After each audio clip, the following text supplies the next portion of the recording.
अस्सलाम वालेकुम गाइस, कैसे हैं आप सब। मैं हूं आपका अपना भाई तलाल शब्बीर। और आपने जैसे कि कल की मेरी वीडियोस देखी थी, बहुत मज़ा आया था यार। कल इतना एंजॉय किया था और बियर्ड भी करवाई थी। और आप बताएं कि मेरी बियर्ड और ये स्टाइल मुझे कैसा लग रहा है। आज का जो सीन है, आज का सीन कुछ भी नहीं है, लेकिन आज मैं आपके लिए बहुत बहुत ज़बरदस्त इंफॉर्मेटिव वीडियो लेके आ रहा हूँ। वो लोग जो भाई इराक में आना चाहते हैं, उनके बहुत एसएमएस आते हैं इंस्टाग्राम पे, फेसबुक पे। आज मैं उनकी सब बातें जो है वो क्लियर करने की कोशिश करूंगा। उन्हें बताऊंगा कि आप कैसे आ सकते हैं, आपको क्या करना चाहिए, क्या कमा सकते हो, क्या काम कर सकते हो, कहाँ रह सकते हो, कहाँ नहीं रह सकते, किस तरह आपको रहना चाहिए, या आपको रहने के लिए आपके पास क्या क्या होना चाहिए। इंशाल्लाह इस बारे में सब डिस्कस करेंगे। उससे पहले मेरे चैनल को सब्सक्राइब करें, क्योंकि मुझे आपकी सपोर्ट की बहुत ज़्यादा ज़रूरत है मेरे, ताकि मैं आपके लिए और अच्छी इन्फॉर्मेशन लेके आता रहूँ और जो जो मैं एंजॉयमेंट करता रहूँ आपको अपने साथ करवाता रहूँ, आपके दिल में मोटिवेशन पैदा करता रहूँ। ऐसे बैठने से कुछ भी नहीं होता। उठें, कुछ करें, थोड़े रिस्क लें और अपने माँ बाप का सहारा बने, सबसे पहली बात। और अभी फ़िलहाल क्योंकि मैं आज कहीं पे भी नहीं जा रहा, और आज का मेरा सीन यही है कि मैं बाहर शॉप तक जा रहा हूँ, सुपर मार्केट में कुछ चीज़ लेने के लिए। ड्रिंक पीने को दिल था, कुछ खुबस वगैरह लेने को दिल थे। खुबस होते हैं रोटी, पाकिस्तान में उसे रोटी कहा जाता है। दिल था बस वो लेंगे और लेके वापस आएंगे और फिर आपके साथ बातें करेंगे और आपको बताएंगे कि आप किस तरह ये काम शुरू कर सकते हो। और कहीं जाइएगा मत, वीडियो पूरी देखिएगा ताकि आपको पूरी बात का पता चले, हर बात आपकी क्लियर हो। इंशाल्लाह हर बात आपकी क्लियर होगी। ओके, मिलते हैं आपको 2 मिनट के बाद। जी वेलकम बैक। मैं आ गया हूँ, मुझे थोड़ी सी देर लगी क्योंकि मैं बाहर गया हुआ था कुछ खाने पीने के लिए। यार बहुत भूख लगी थी, क्योंकि आज कहीं बाहर सर्वे नहीं करने गया। अकेले जाने का इतना मज़ा नहीं आता, दो साथ में होना फिर जाने का ज़्यादा मज़ा आता है। चले बिना टाइम वेस्ट किए हम आते हैं आज के अपने टॉपिक पे कि हम इराक में किस तरह आ सकते हैं, आने का क्या तरीका है, और जाएं कहाँ जाकर रब्ता करें, किस एम्बेसी में जाएं, या इराक में क्या सहूलियात हैं, फलाना टमकाना। आज आपके साथ फुल बात शेयर करेंगे। मैं अपनी स्टोरी आज नहीं शेयर करूंगा, मैं अपनी स्टोरी आपको कल सुनाऊंगा। आज क्योंकि वीडियो ज़्यादा लंबी हो जाएगी और हम बिना टाइम वेस्ट किए हम आपको बताते हैं कि इराक आप कैसे आ सकते हो। आज से अगर आप 2 साल पहले चले जाओ तो इराक आने का आप लोगों का तरीका क्या था। वो थे दो तरीकों में पहला तरीका ये था, या आप डंकी के थ्रू आ सकते हो, और दूसरा तरीका ये था या आप किसी एजेंट के साथ रब्ता करके, आप जैसे आते हैं ना जाकिर, क्योंकि यहाँ पे करबला है और वहाँ से जाकिर आते, ज़ाहिरीन आते हैं सफ़र के दौरान बाय रोड इधर ज़ियारत करने के लिए। तो यहाँ आप उनके साथ आ सकते हो। उनका पता नहीं 15 दिन का वीज़ा होता है कि 15 दिन का वीज़ा होता है कि 20 दिन का वीज़ा होता है या 30 दिन का, आई डोंट नो, मुझे नहीं पता है। लेकिन आप उनके साथ आ सकते हो। अब ये दो तरीके थे आज से 2 साल पहले। और अगर उससे 1 साल पहले चले जाओ, उन 2 सालों से 1 साल पहले चले जाओ, तो आप बाय एयर 1 महीने का विजिट वीज़ा लेके आप आ सकते थे। लेकिन वो भी आप ज़ियारत का वीज़ा लेके आ सकते थे, उसके अलावा आप नहीं थे आ सकते यहाँ पे। तो उसके बाद वो बाय एयर के वीज़े के बाद जो है वो वीज़ा विजिट बाय एयर का बंद हो गया, रोड बाय रोड बंद हो गए, लोगों ने टंकियाँ लगानी शुरू कर दी, लोग टंकियों से आते हैं।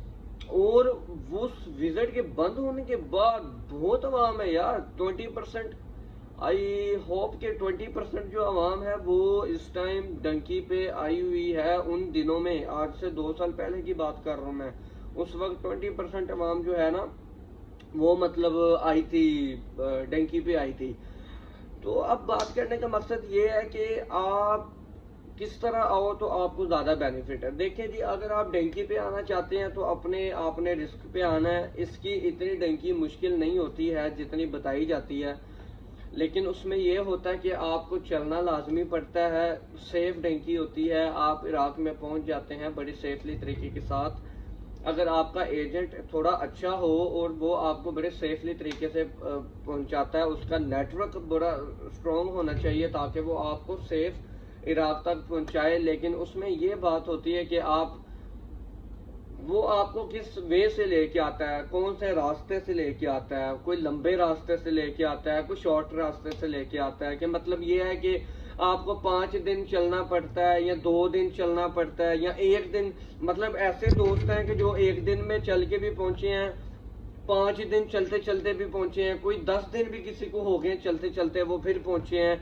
लेकिन ईरान का जो आप किसी भी शहर में रहते हो, इस्लामाबाद, लाहौर, कराची, शेखपुरा, पिंडी भटिया, हाफिजाबाद, फरुखाबाद, खानका डोगरा, फैसलाबाद, आप सांगला, किसी भी आप शहर में रहते हो, आपका सबसे पहले इराक में आपने, तब भी अगर आप डेंकी पे भी आ रहे हो, आप फिर भी सबसे पहले आप ईरान में आओगे और आपका जो एजेंट होगा वो आपका ईरानी वीजा लगवाएगा। आपके पासपोर्ट पे आपका वैक्सीनेशन कार्ड तैयार आपके पास होना चाहिए। उसके बाद आपकी एक डॉक्टरी की इतना पर्चा होता है, वो भी आपका एजेंट खुद ही बनवा लेता है। वो पता नहीं कराची से बनवाता है कि कहाँ से बनवाता है, ये मुझे इल्म नहीं है, लेकिन वो बनवा लेता है। उसके बाद वो आपको ईरान में ले जाता है। ईरान के बाद वो आपको वहाँ पे स्टे करवाता है। मिनिमम भी वो 5 दिन करवा ले, 10 दिन करवा ले, जितना दिन वो आपको करवा सके वो वहाँ पे करवाता है, अपने खर्चे पे करवाता है। मतलब जो आपने पैसे दिए होते हैं अपने शहर से लेके इराक तक के जितने पैसे आपने दिए होते हैं वो सब पैसे उसी में ही होते हैं। आपकी डॉक्टरी जो पेपर होता है वो भी उसी में ही होता है। आपका ईरान तक जाने का खर्चा भी उसी पैसों में होता है। उसके बाद ईरान का वीजा भी उसी पैसों में। मतलब टोटली आप जितना भी लगा लें, वो आप अपने साथ थोड़े लेके जाना चाहो पॉकेट मनी में तो वो अलहदा बात है कि आपको कुछ खाने को दिल कर जाए आप खा लो, कुछ आपका पीने को कुछ भी मतलब एक्स्ट्रा जो आपके खर्चे हैं वो आपको करने को दिल कर जाए अपनी सेफ्टी के लिए तो वो आप ले जाओ। चलो अदरवाइज आप ईरान में पहुंचते हो, ईरान में वो आपको रखता है, किसी घर में रखता है, किसी अच्छे फ्लैट में या कोई भी उसका जो करीबी जानने वाला हो उधर आपकी रिहाइशगाह रखता है। उसके बाद आपको ईरान से जो है वो ईरान में जब आपको अगर फर्जी तौर पे वही बंदा आपको 5 दिन ईरान में रखता है तो उसने आपको उस 5 दिन के बाद आपको एक और बंदे के हवाले कर देना है। अब वो जिस बंदे के हवाले करेगा वो होगा वहां का एजेंट, ईरानी एजेंट होगा, उसको कहते हैं ईरानी एजेंट। उस बंदे के जब हवाले कर देना, अब उस बंदे के पास पहले ही 150 से 200 बंदा बैठा हुआ है। मतलब उसका एक अपना घर है, उस घर में अलहदा अलहदा एजेंटों के, पाकिस्तान में अलहदा अलहदा सिटियों से लड़के आए हुए हैं, अलहदा अलहदा एजेंट हैं, उनके लड़के उन्होंने भेजे हुए हैं, वो सब उसके पास होते हैं और आपने भी उसी के पास चले जाना है। वहां पे फिर बारी बारी मतलब अब आपका एजेंट का तो आप खाली तो बंदे नहीं होगे, उसने आपको तो नहीं खाली लेके जाना, उसके और भी 4-5 लड़कों का उसने इंतजाम लगाया होगा, वो लेके जाएगा उनको।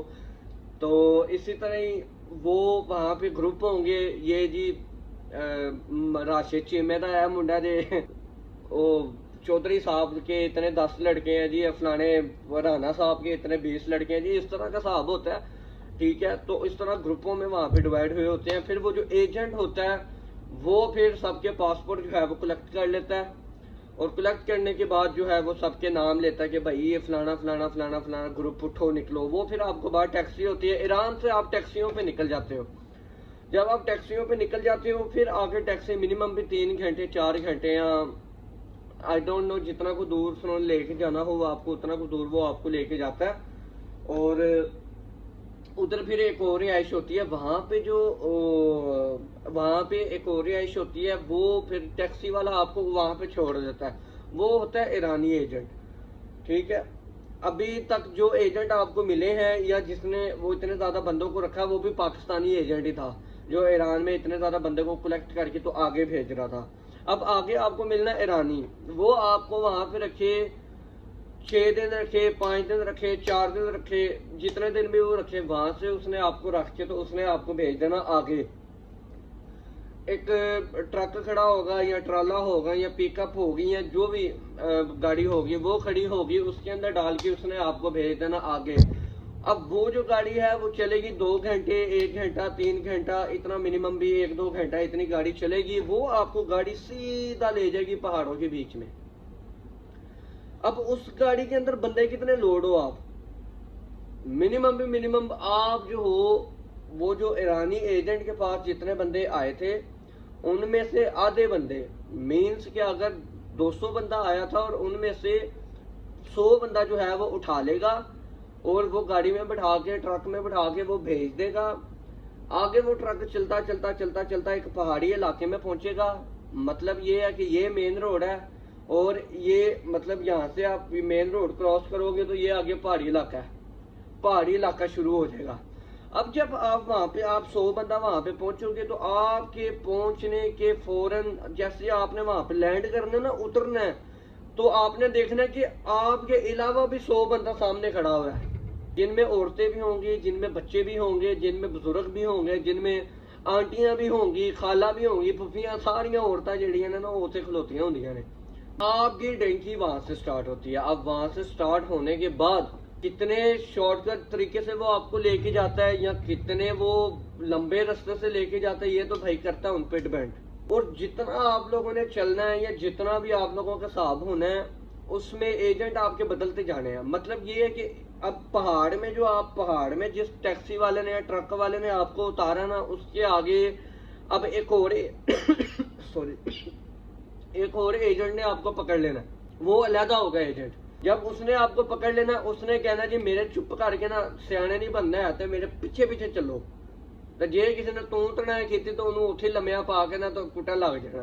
उसके पीछे पीछे चलना। अब फर्जी तौर पे 2 दिन वो उसके पीछे आप चले हो तो एक ऐसी जगह आएगी जहाँ पे वो एजेंट आपसे अलहदा हो जाएगा, चले जाएगा। वहां से आपको एक अलहदा एजेंट मिलेगा जो आपको लेके जाएगा। मतलब आपके पूरे दौराने सफर में कोई 5 से 6 एजेंट आपको सफर करवाएंगे। और उसमें वो क्या देते हैं खाने पीने के लिए, एक पानी की इतनी सी बोतल होती है, इतनी सी बिल्कुल छोटी सी, 2 केले होते हैं, एक सेब होता है। अगर कोई इंसान सियाना हो ना तो वो ईरान में जब रह रहा होता है ना, ईरान के अंदर, वो वहां से ही अपना सामान एक बैग ले ले। बिल्कुल गलती ये भी मैं आपको बता दूं, कपड़े लेने की, जूती लेने की, सब कुछ ਉੱਥੇ रह जाता जी। जो पहाड़ चढ़ने ने ना तो तुसी कहना है यार आ फड़ जा अपने बच्चों को दे दी, ਉੱਥੇ सब कुछ रहना है। एक बैग जरूर लवो, ਉਹਦੇ ਵਿੱਚ तुसी जिन्ना हो सके पानी दी बोतलें ऐड करो, जिन्ना हो सके चने, व्हाइट चने होते हैं ना, बने हुए होते हैं, वो उसमें डालें ताकि आपके जिस्म में ताकत आए। ब्लैक चने ले लें, निम्को ले लें, इस तरह की जो चीजें हैं ना नमकीन, वो अपने डालें। कुछ मीठा ले लें और पानी की बोतल ले लें। पेप्सी लेने की जरूरत नहीं है, क्योंकि जितना आप पेप्सी पियेंगे वो आपकी प्यास नहीं बुझाएगा, प्यास बढ़ाएगा और आपको सांस भी चढ़ेगा जिस तरह मुझे चढ़ा बोतलें पी पी के। फिर जनाब साहब आप कितनी देर में पहुंचते हो? 5 दिन, 6 दिन, 7 दिन, जब भी आप पहुंचते हो कैसा एंड आएगा? आप लोग खड़े हुए हो और ये बॉर्डर है, मतलब एक रोड बना होगा पहाड़ों के ऊपर ही, एक रोड होगा जहाँ पे हर 10 से 15 मिनट बाद फौजियों की जो गाड़ी है वो वहां से गुजरती है।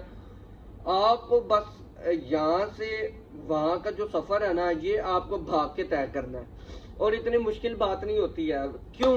क्योंकि वो जो रेंजर होती है ना, वो जो बॉर्डर एरिया होता है, उनको पैसे दिए होते हैं, उन्होंने बस कहा होता है जी हमारी जो लाइट है ना, इससे बच के आप लोगों ने निकल। अगर आप लोग इससे बच के आप लोग निकल जाते हो, ये होगा कि आप ओवरऑल किसी के सामने नहीं आओगे, आप बच के भाग के तो आगे सामने 5 मिनट की दूरी पे आपकी सड़क होती है। अब वहां से भी बंदे की किस्मत अगर हरी हो, वहां से भी बंदे की किस्मत अगर हरी हो तो फिर उसकी अपनी मर्जी है। वहां पे आपको पहुंच के, सड़क के पास पहुंच के गाड़ी खड़ी होती है, गाड़ी के अंदर आपको बैठाते हैं। 4-5 वैन्स खड़ी होती हैं, उसके अंदर आपको बैठाते हैं 15-15 लड़के और वैन वो निकल जाती है। अब उस डंकी में जो मैंने आपको बताया कि 5 दिन भी लगते हैं, 4 दिन भी लगते हैं, 10 दिन भी लगते हैं और 2 दिन भी लगते हैं, वो किस लिहाज से बता रहा हूँ। अगर आप 1 दिन में पहुंचना चाहते हैं तो वो आपको इराक के बिल्कुल बाहर वाली सिटी में आपको छोड़ेंगे। अगर आप 5 दिन में पहुंचते हैं तो हो सकता है आपको करबला में छोड़ें। जितने दिन ज्यादा होंगे उतने ही मेन शहर में आप पहुंचेंगे, जितने ही जल्दी पहुंचेंगे उतने ही शहरों के बाहर वाले जो एरिया होंगे उनमें आप पहुंचेंगे। वहां से फिर आपको शहर में आने की बड़ी तकलीफ होगी, सेंतरे और पुलिस वगैरह बहुत होती है। तो ये है एक डंकी का मामला। ये बताने में बहुत आसान लग रही है और आपको समझने में भी लग रही होगी, लेकिन ऐसा जो गुजरता है उस रास्ते से उसे पता होता है कि मेरे साथ क्या क्या हो रहा है या क्या क्या नहीं हो रहा है। मैं बिल्कुल सजेस्ट नहीं करूंगा भाई किसी को आप डंकी लगाओ। मेरा काम था आपको इन्फॉर्मेशन देना, इस पे अमल करना ना करना वो आप लोगों की मर्जी है, मेरी नहीं। इसी के साथ मुझे इजाजत दें, फिर मिलेंगे इंशाल्लाह नेक्स्ट व्लॉग में। खुदा हाफिज।